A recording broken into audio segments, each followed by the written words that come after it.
I want to just declare that there's no conflict. References of this presentation is in a reference slide, and you can download this if you wish. It's basically a presentation with a lot of photos in it, so please watch the screen. Don't watch me unless I call for that. It's nice that people look at you sometimes. And I want to highlight the objectives of this presentation. First of all, how to actively, intentionally build resilience against stigma and strategies around that. Secondly, to influence and change perspectives on the word crazy.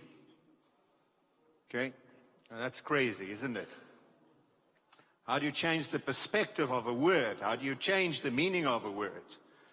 And then thirdly, to utilize fun, a very positive emotion, to diffuse a highly negative emotion and to talk to a real serious subject. Those are the themes of this presentation. So please do understand that. And I would like to just check this clicker. Yes. This coming week is a significant historical moment week for the United States of America. I don't know if you know this, but this coming week on the 20th of July, 50 years back in 1969, lunar module Apollo 11, after 102 hours, 45 minutes from liftoff, landed on the Sea of Tranquility. That's the surface of the moon. About 4 hours after assisting the landing of this module, over 650 million people worldwide sat riveted before their radio transceivers, and they heard Neil Armstrong speak the immortal phrase, "One small step for man, one giant leap for mankind." It marked the previously unthinkable, the craziest dream, the craziest vision of not only putting man in space, but actually to have him walk on the moon. And then, thereafter, to venture into deep space and explore the unthinkable. It was the turnaround event in the space race. America won it. The stage was set for deep space exploration, and it changed the way mankind looked at the impossible. And it inspired many to take on the seemingly impossible, the craziest dreams, and to fulfill it. Thousands of lessons have been learned since. 50 years later, for instance, the cardiac bypass pump today, we attribute to the space race. This smartphone of mine today, 50 years later, has more computer power than the total NASA control station that put the first man on the moon. 20 minutes after Neil Armstrong stepped out of the lunar module, Buzz Aldrin followed. He wore an Omega professional Speedmaster with movement 3-1. It became a critical watch for Apollo 13's failed mission to bring the men back to Earth. He wore a spacesuit that protected him against the harsh realities of space. But he didn't wear red pants and happy socks.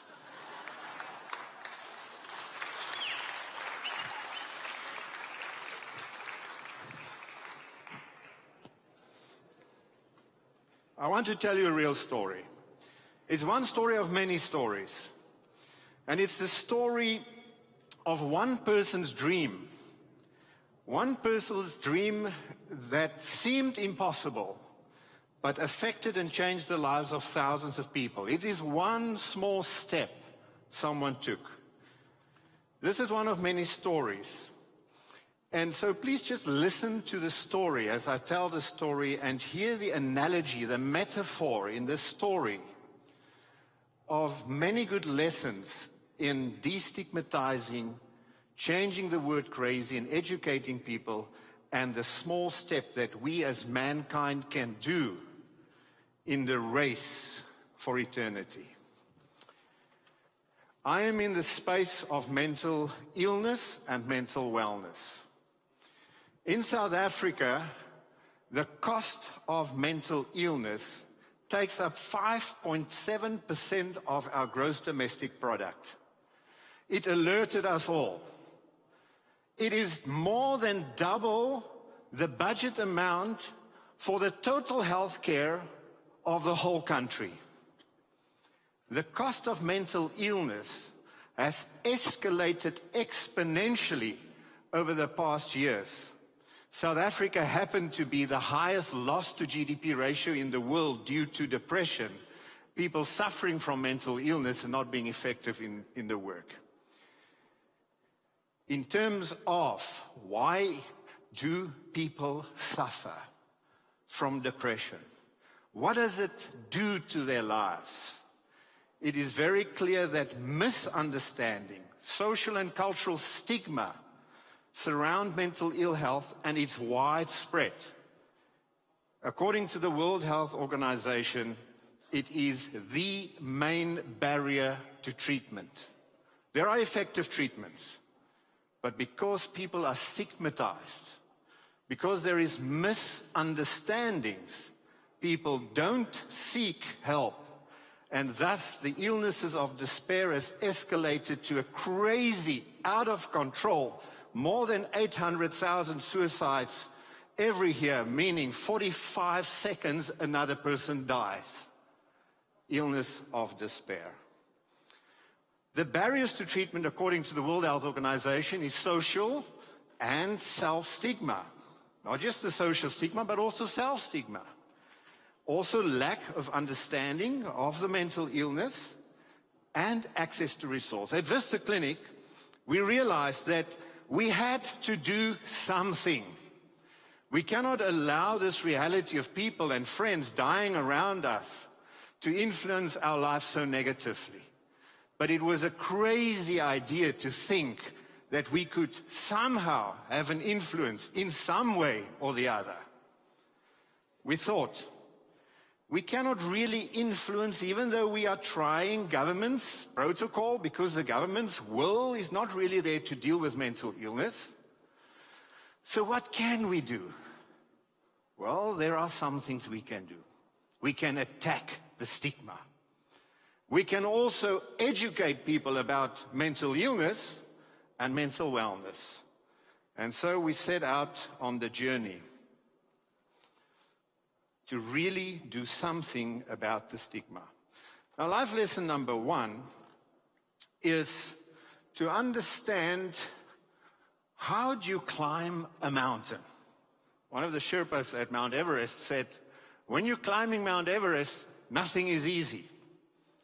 This was a mountain before us. How can we take on the stigma? How can we educate a whole country? We are just a small hospital somewhere. We believe God has placed us there, by the way. So how do you do it? Take one step at a time. Never look back. And always keep your eyes glued to the top. Now, how crazy is this? To think that we would be able to have an influence on stigma and on the escalating death because of despair. Suicide, self-death, people dying of depression. And so we said, we most likely will have to take on, as in research is indicated, and embrace what is negative about this. And the word crazy is really negative when you use it to mental illness. But it's not negative when I say, I am crazy in love with my wife. By the way, she's in the audience. I am crazy in love with my wife. There's nothing wrong with that. But when you see somebody's got an illness and you say they're crazy, It has a different tone to it. So, how crazy is crazy? Jack Sparrow said, crazy people don't know that they are crazy. I know I am crazy, therefore I am not crazy. Isn't that crazy? So we became a bit crazy. And in the brainstorming, one of our employees had this crazy dream of walking the country from the north to the south. Yeah, now that's crazy.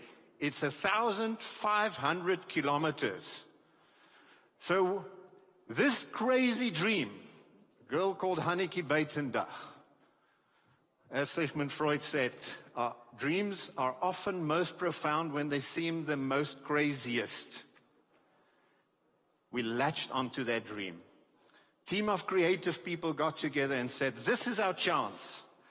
If we walk really crazy, because we can fly, we can drive, we can really get quickly to Cape Town from Pretoria, why should we be walking? Well, we will have the attention of all the little towns, and as we walk, we can tell people about mental illness and mental wellness. We can educate them.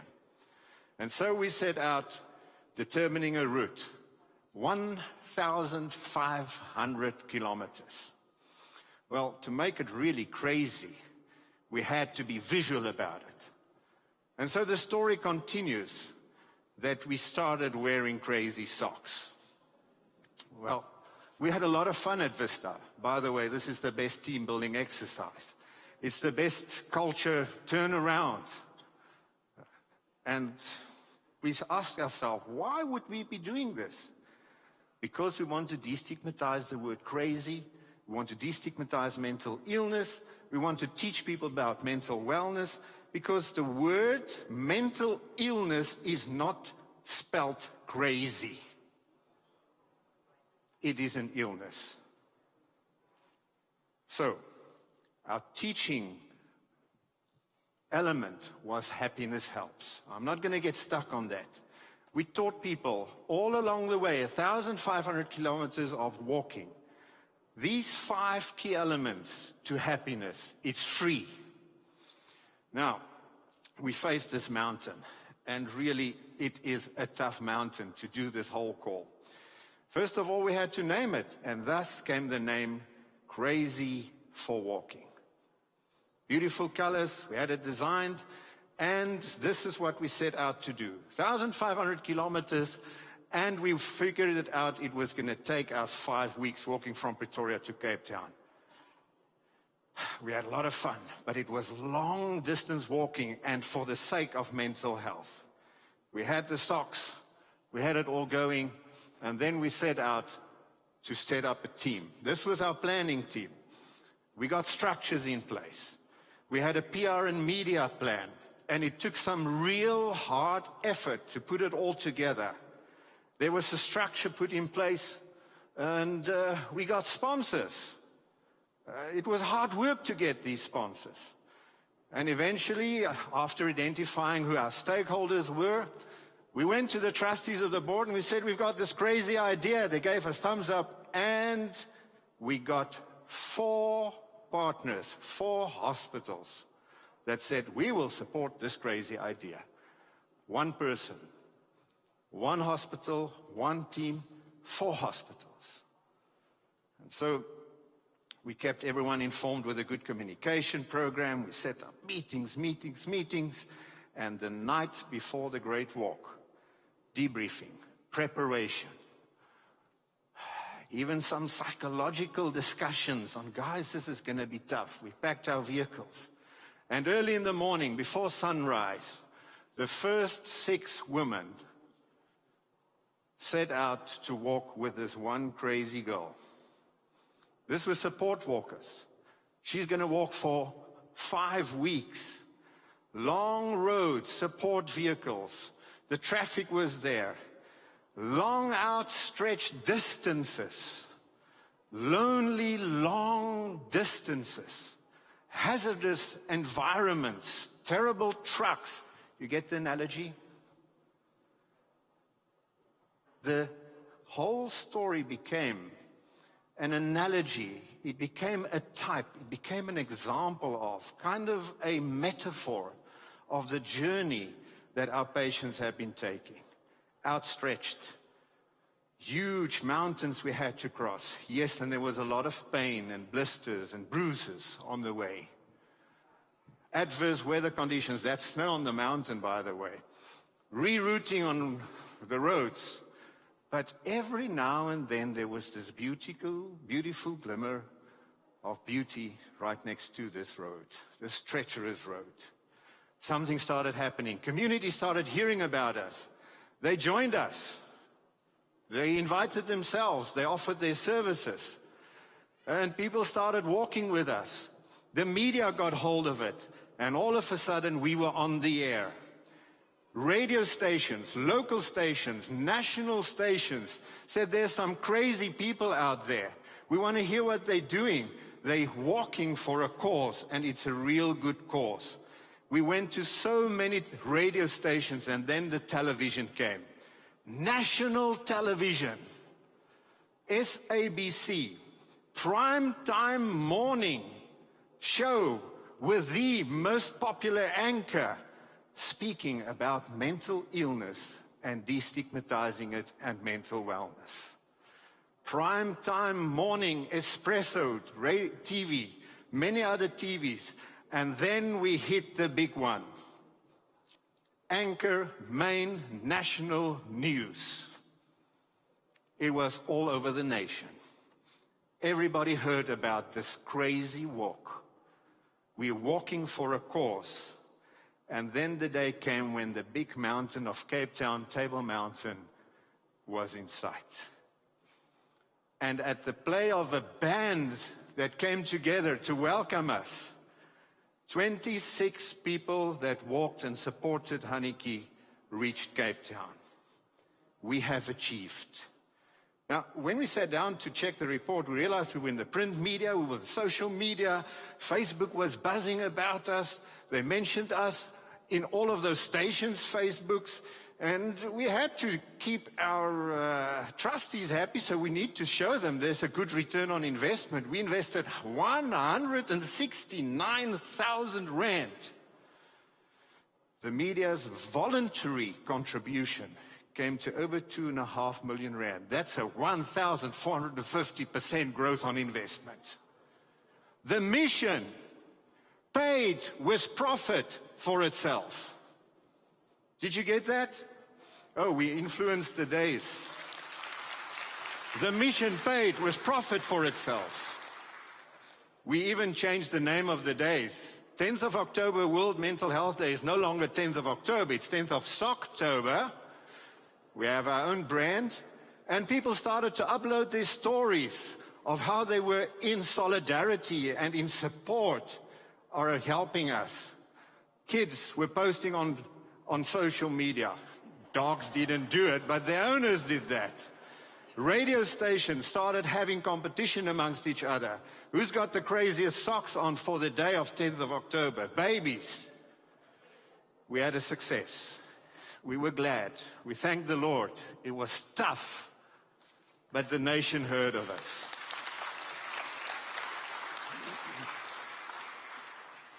"2018 came, and the World Health Organization statistics hit us in the face. 800,000 suicides every 40 seconds. It became the leading cause of death for girls 15 to 18 years old. The number one reason why our young girls are dying. The number two cause of death globally, why 15 to 29-year-olds die. We didn't do enough. We had to do more. We had to be more crazy. We heard of a good friend, prominent cardiologist, headlines. He died of depression. So how crazy could we make our walk? Well, we really took it out of this world. The longest distance from South Africa to another place in the world is somewhere in the far northeastern part of Russia. No. While we were discussing it, media got wind of it, And we started already seeing the response. Yes, they were walking to Mars for mental health. Huh? We were walking to Mars. That stage, Elon Musk launched his Tesla into space to go to Mars. We said we wanted to beat him. We knew it was going to be tough. You cannot really walk to Mars. So what we did, because people wanted to really participate, and by the way, from the first success, in the back end, the telephone lines were ringing, people were calling. One of our clinicians, whose name was on the top because of alphabetical order, called and said, please remove my name from your website. I'm getting on average more than 100 additional asks for appointments every day.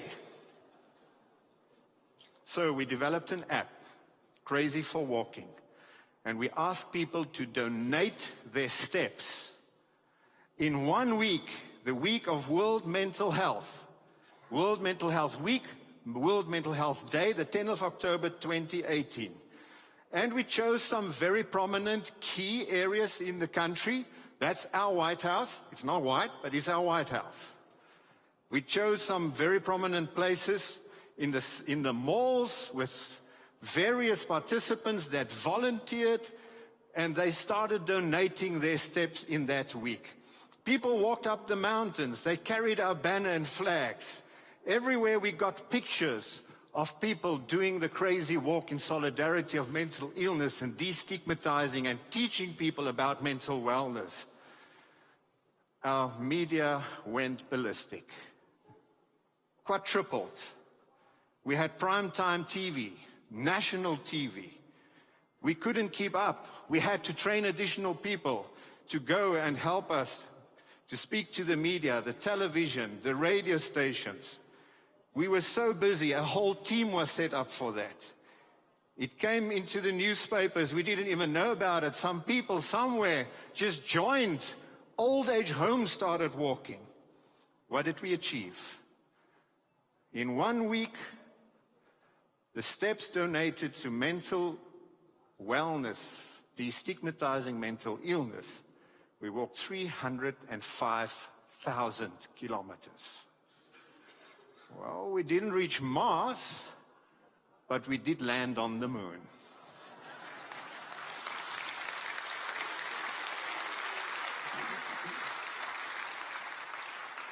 We reached a huge audience on social media. We had a lot of mental health talks in schools, in churches, in corporate environments. People started inviting us. We were invited to bring the mission and the gospel. And it paid for itself. So what's up for Crazy for Walking 2019? A good friend of mine's father once said, if you are not the lead dog, the scene does not change. I'm going to be serious for a moment. Allow me to be serious. When God, the creator of the universe, who loves and cares for us, reached out to this world, crippled by sin and suffering from despair, his son did the unthinkable. He took one giant leap from God's space for mankind from heaven to earth. The stories I've heard this week, the presentations that I've heard this week, has been really to me an affirmation, an encouragement that as our story, the many stories of the Advent health system and the Advent movement is one of a small step in extending God's care and God's healing. And I'm convinced that this Advent movement is and is to be the lead in changing and preparing the scene for God's coming. We can do that. It's exceptional what I hear out there. So let us lead in changing one person, one hospital, 4 hospitals, 20 hospitals, a nation, and influence the scene and prepare it and change it so that one day we can walk through the gates of Jerusalem and walk on the surface of the sea of glass. God bless.